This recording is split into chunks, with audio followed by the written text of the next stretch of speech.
Hey everyone, it's Hoyt here again. Give it another shot. I'm going to try to shoot this one pretty much like a live video, but then I can look at it before I post it. What I want to do is just kind of give an update on what I've done in the shop for one thing. I'm going to show some stuff there. But another deal is I want to kind of give a little background on what I've been doing. I'll be switching camera back and forth, but one of the first things I want to show is several years ago, 6 or 7 years ago, I wanted to do epoxy tables or aluminum, the deep pour tables and stuff. Had no clue how to do it. Didn't do any research. Didn't really know a whole lot about it. I found some little kits at Hobby Lobby, and it took about 8 kits to do this pour on this job. But what I did was, and I poured it in 6 or 7 different settings. But this was supposed to have been a tabletop, ended up being a wall hanging. But it's a shadow box type deal that I made with some of my dad's favorite lures. And I don't know if you can tell or not by the depth of it, but it's about 1.5 inches deep. And I had to do it 1/4 inch pours on each one of them. It's got a 1/4 inch plywood backing on it, and then I used brick mold around the edges. And then once I got done with it, of course, every layer I had to pour and then take a heat gun and then pour and take a heat gun. And I just done that over about a 3-week period. But that's the first thing I ever done with any kind of epoxy. Since then, thanks to YouTube and some researching and watching videos and a lot of really smart people out there. One of them is Jake Thomas, Northside Crafts, and I've actually got one of his. And this is one of the blanks that he gave me, and I did my first pour in it of a little picture of my grandson. Again, this was just a practice. I haven't finished it. The edges aren't done yet, but you could tell I did 2 pours. The first pour I did trying the color separation with the blue to get it to work, and then while it was still tacky, I stuck a photo in there and poured a clear one over it. It was in a pressure pot for about 30 minutes the first time, and then another 1.5 hours afterwards. I think it turned out pretty good considering I've never done one before. But that's about the experience I'd had with any kind of Alumilite. One of the things I really like doing is knives, and this knife here is the first knife I've ever customized. The blank itself was made by Ronnie Trawler down at Knives Plus. You can see his name right there by the handle. It was just a raw blank. It was just black. It didn't have anything. I did the patina to it. I did the grind on it, or the blade. I'm sorry, not the grind. I did the edge on it, and it's got my logo I had put on there with a laser. I custom made the scales for it. This one's made out of Indian redwood and just a regular linger.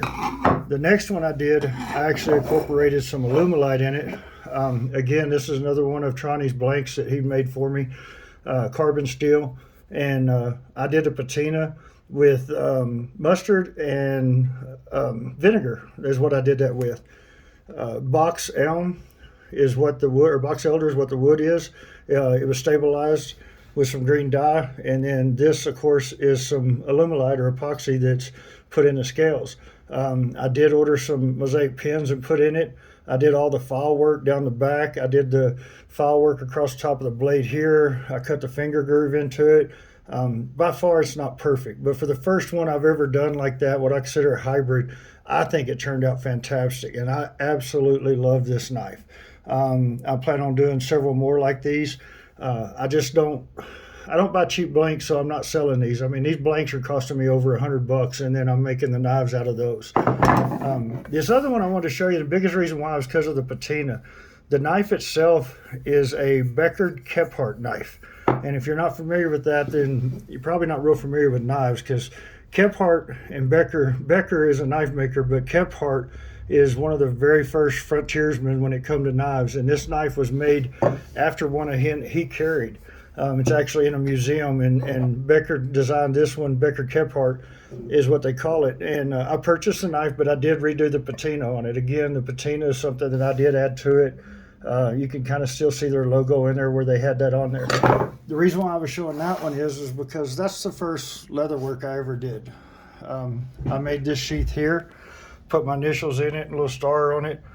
It's all hand stitched. I know it's not a great job and everybody could do a whole lot better, but for my very first one, I was really impressed with this one. I did it in November of last year. And of course I made it fit. The actual knife itself fits in that one. But yeah, I kind of get into woodwork. I get into Alumilite. I really like making the knives and stuff. And I'm starting to do more on the leather work of it. That's just something I've kind of got interested in doing. As far as the shop goes, you can kind of take a look. I'm not near done yet. I've got some of my welding stuff for outside where I can use it out the door there. And then, of course, this is my workbench area here. Still working on drawers and cabinets to go underneath it. And then I'm going to do a little rearranging when it comes to my saws and stuff. But I got my miter saw set. That's where it's going to be at. And then I'm trying to work some more on storage. Excuse the mess on the back. That's all storage that we had. I've got some of my tools back there. And then on this wall, I'm going to end up making a table where I can pull my table saw in and out, and I'll have a shelf over there to help with that. Over here next to the toolbox is probably where I'm going to put my pressure pot for the Alumilite products and stuff. I get everything going over there. And that's big. I mean, I don't have a very big shop. It's just something that I'm putting together for me, just for hobbies.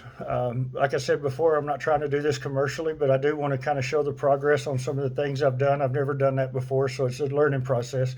But I'm going to do my best to do a good job and try to get some videos posted on there so I can get some people following me. But I do appreciate everybody that's watching. Thank you.